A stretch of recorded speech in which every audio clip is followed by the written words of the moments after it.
Hey, Lenny, oi!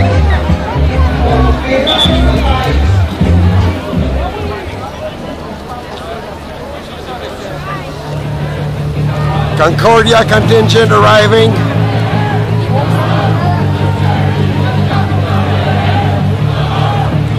Direct à contre-jour. Merveilleux pour l'image, ça, à contre-jour.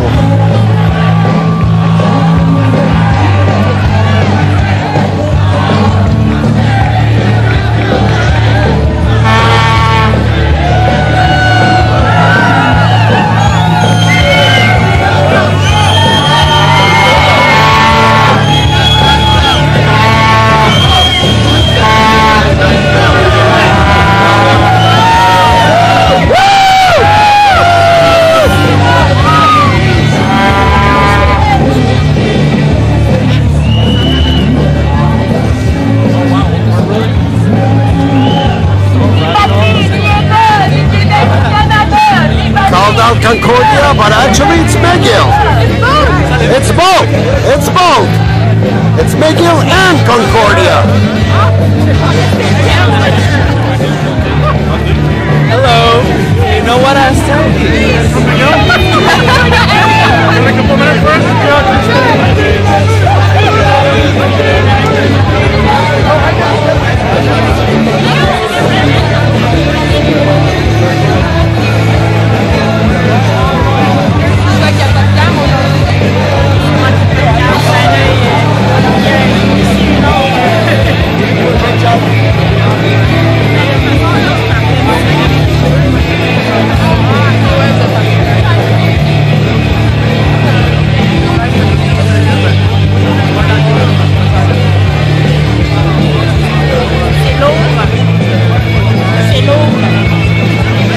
Avec plus?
You're up here, right here.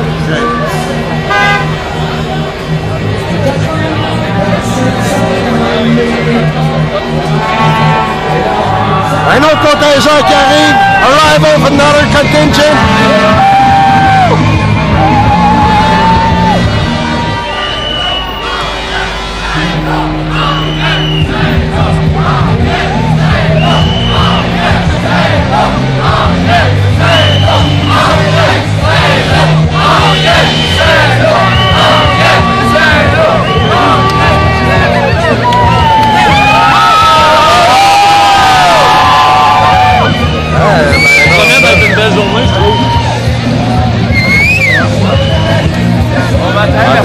Ça va bien? Ouais, t'as vu? Yes.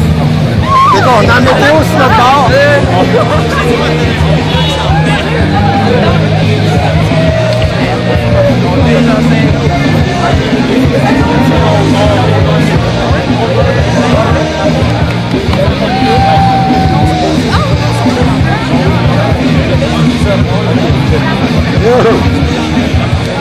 Alors, moi je rejoins ma femme.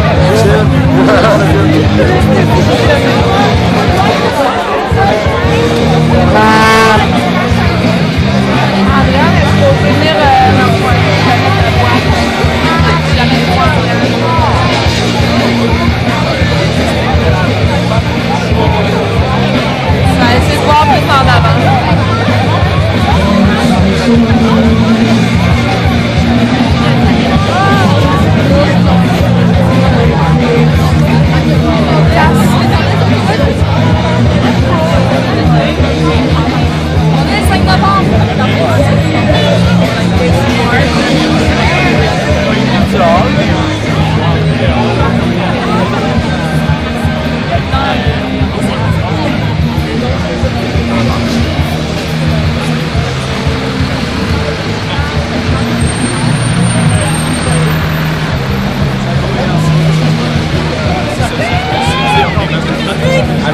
after the building, I this is my shirt, but I was always sweating on this. I'm like, yes, sir. Bien, quand t'es déçu de ce qu'il y a. Il n'y a pas d'année là. I can never forget. On demande au monde à l'avant du camion blanc de se passer, s'il vous plaît. Merci.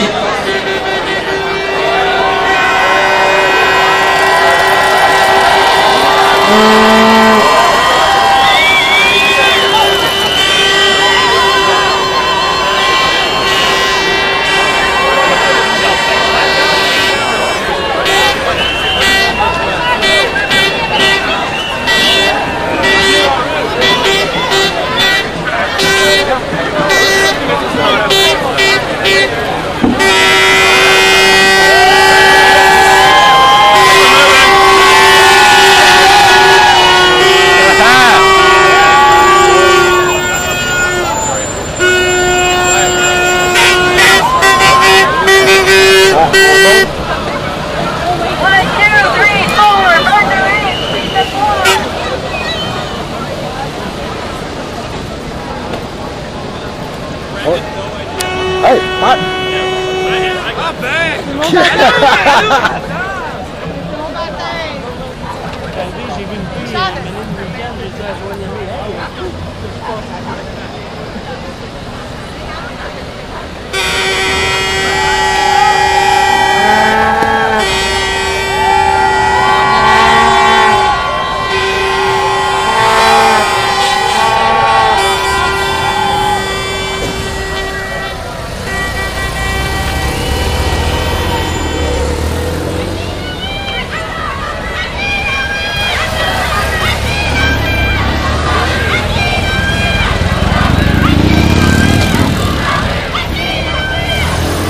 Oui. Monte. Non, reste avec moi, reste avec moi. Non, ben passé, reste avec moi.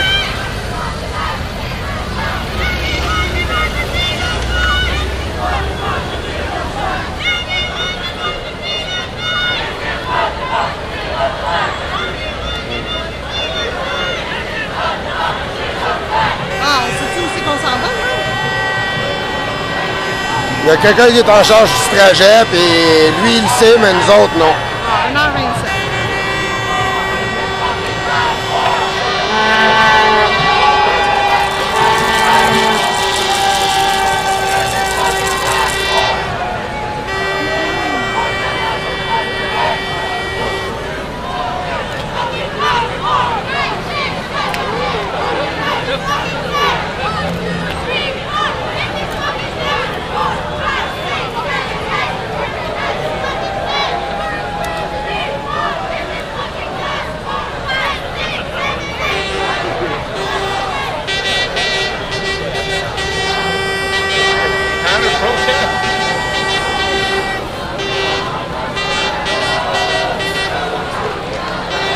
Counter protest, but it's not.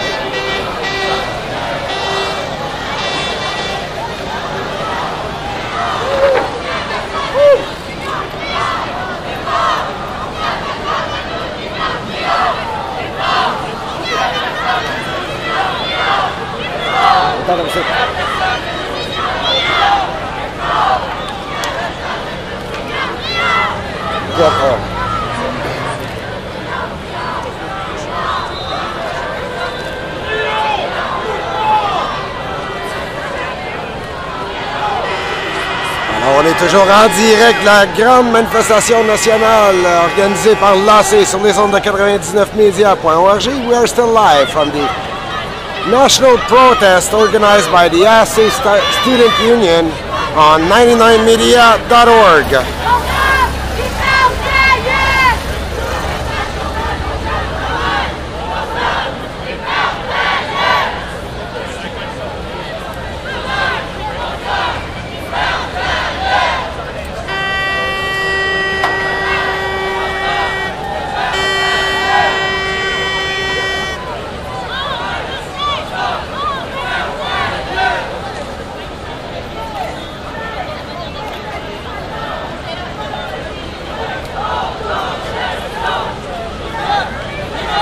suis. Si tu veux prendre un cours en photo, là, c'est lui que tu suis. Tornado, là, c'est pas mal de... Tous les faux égal.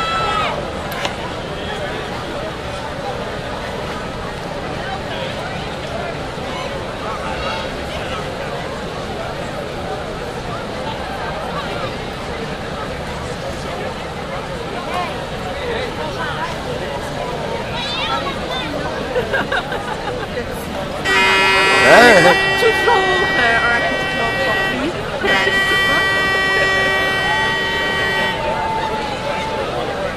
Tu marches-tu vite? Non, elle est pas pire, elle. Ça marchera pas vite, là. La quantité de monde, ça sera pas comme tantôt. Des petites nouvelles pour toi. Depuis 2012, les manifs, ça spin à cette heure. Il y a, mettons, Les filles sont fragiles, moi. Celle-là de l'autre jour, c'était pas si rapide, ça serait communautaire. Ouais, mais il y avait des personnes âgées et des personnes handicapées dans la manif. C'est ça, tandis que Là, c'est rien que des étudiants pratiquement. Il y a une couple de travailleurs, il y a une couple de syndiqués, là, mais il y a beaucoup de...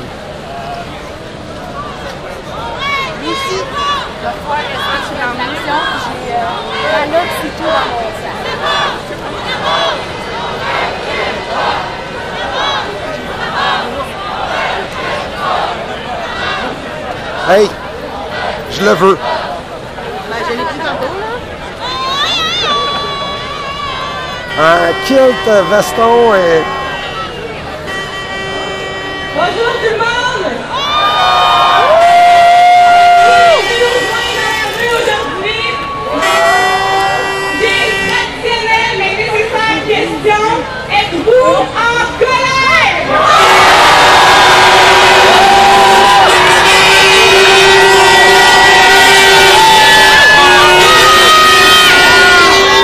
Donc, avant de commencer à marcher aujourd'hui, on va entendre quelques discours, en fait, de gens qui sont venus nous appuyer dans notre manifestation.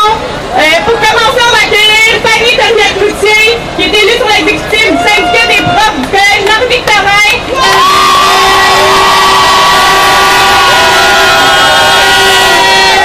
Qui est aussi une professeure de sociologie et une militante qui s'implique activement dans la lutte contre l'austérité. Donc, on l'écoute. Bonjour tout le monde et merci pour votre journée de grève. On est vraiment impressionnés par vous les étudiants. Encore une fois, aujourd'hui, le mouvement étudiant du Québec montre son intelligence, sa solidarité et sa combativité contre l'austérité.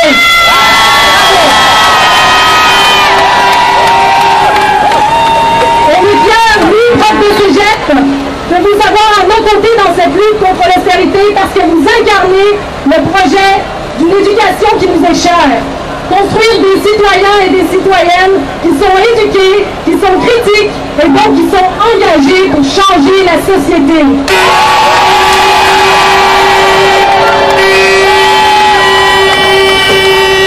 Vous le savez, l'austérité c'est synonyme du saccage de services publics. Dans les cégeps, comme au primaire et au secondaire, les coupures s'accumulent et elles affectent réellement la qualité, l'accessibilité de l'éducation pour tous et toutes.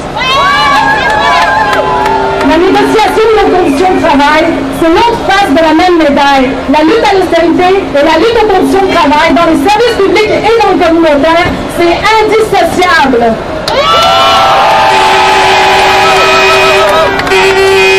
Dans les cégeps, la précarité augmente alors qu'il y a déjà 40% de nos collègues qui sont précaires, qui ont des contrats de travail qui se renouvellent de session en session. Et on a le droit à des conditions de travail de qualité parce que ça garantit la qualité de l'éducation. En plus de ça, et pendant ce temps, les étudiants qui ont des besoins particuliers, qui ont besoin de services, se retrouvent face à des professionnels trop peu nombreux, à bout de souffle, et des profs qui manquent de temps pour encadrer, dans le fond, ces étudiants. Et l'accessibilité pour tous et toutes, dans l'éducation postsecondaire, ça passe par une accessibilité à des services pour les étudiants et les étudiantes qui ont des besoins particuliers.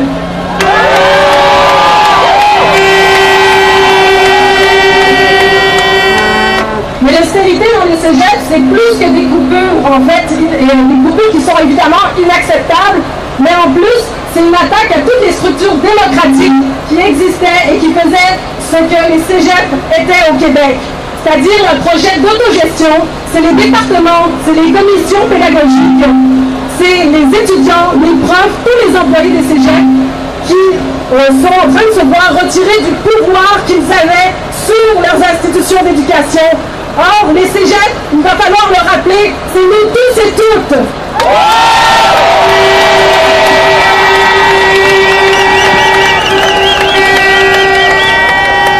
Je termine avec la fameuse question de nos négociations avec le gouvernement Couillard. Vous savez, on a entamé des grèves rotatives. Ça va continuer dans les prochaines semaines parce que Couillard ne nous écoute pas. Et la question, c'est pas si, mais quand est-ce qu'il va y avoir un décret et une loi spéciale? Et évidemment, la question qui va se poser pour nous, c'est non pas si on va résister, mais comment on va résister, parce qu'on résistera à cette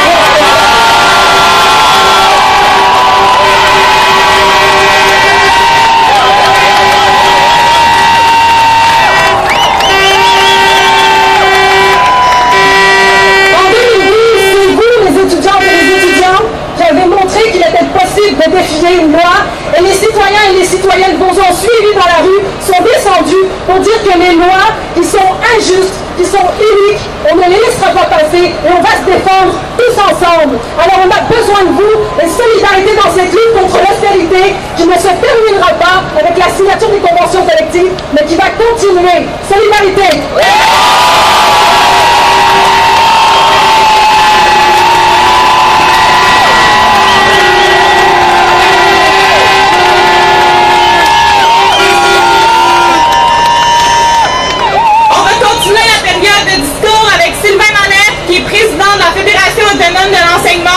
Qui sont aussi en lutte cet automne pour de meilleures conditions de travail, mais aussi des meilleures conditions d'enseignement. Donc, Sylvain. Bonjour à toutes et à tous. C'est avec beaucoup d'empressement qu'on a accepté l'invitation faite par l'AC. Pourquoi? Parce qu'ensemble, nous menons toutes et tous la même lutte. Une lutte à l'austérité, une lutte à l'obsession portée par un seul homme au Québec, Philippe Couillard, qui a décidé d'abandonner l'école publique, celles et ceux qui la fréquentent. Et nous sommes avec vous dans la rue pour exiger que le gouvernement réinvestisse dans le réseau des écoles publiques.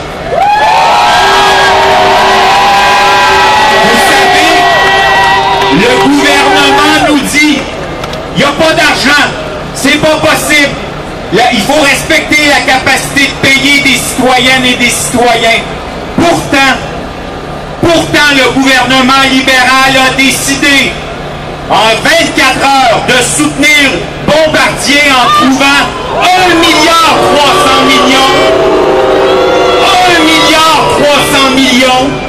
en nous faisant porter le risque collectif de ce soutien-là.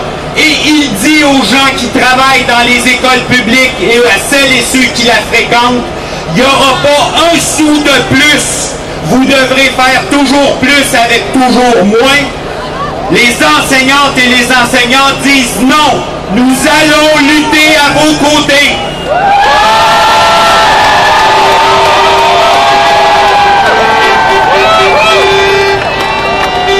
Et vous savez, la lutte, elle n'est pas simple. La lutte n'est pas facile, mais elle est nécessaire. Et je veux terminer en vous laissant sur les mots d'une grande féministe, d'une grande syndicaliste, Madeleine Parent, qui disait « Les travailleuses, les travailleurs apprennent la lutte en faisant des combats. Alors menons ensemble le combat et nous vaincrons ce gouvernement qui a décidé d'abandonner l'école publique. »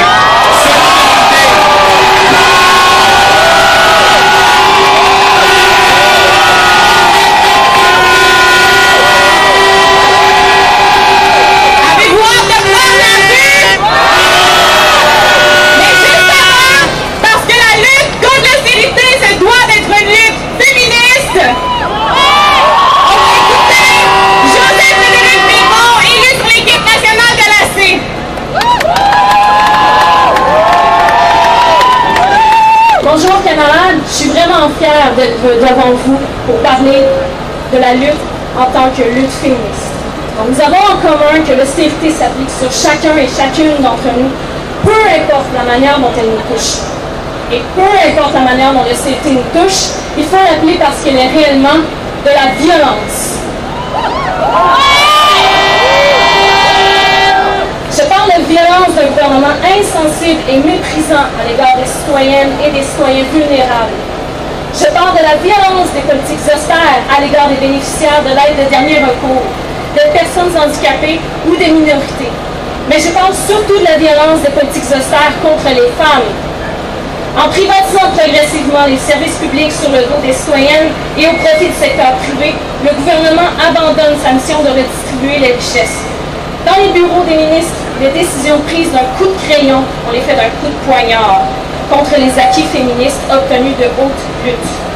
Le gouvernement fait ainsi preuve d'arrogance inouïe en traitant de la sorte des citoyennes comme de vulgaires pions.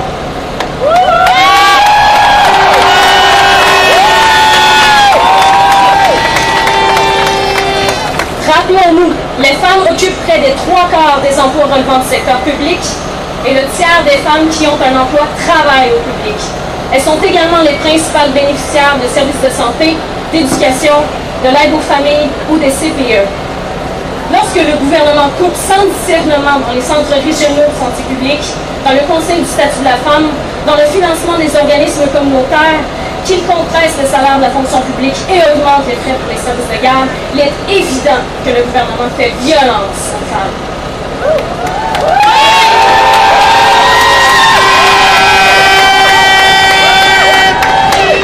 En jetant aux orties la redistribution des richesses garante d'une plus grande égalité économique entre les hommes et les femmes, le gouvernement fait encore une fois violence à ces dernières.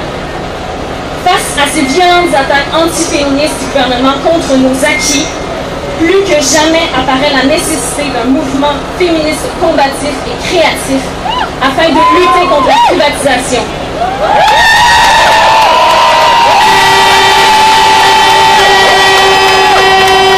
Cette privatisation progressive qui touche, on va le rappeler, d'abord et avant tout, les femmes.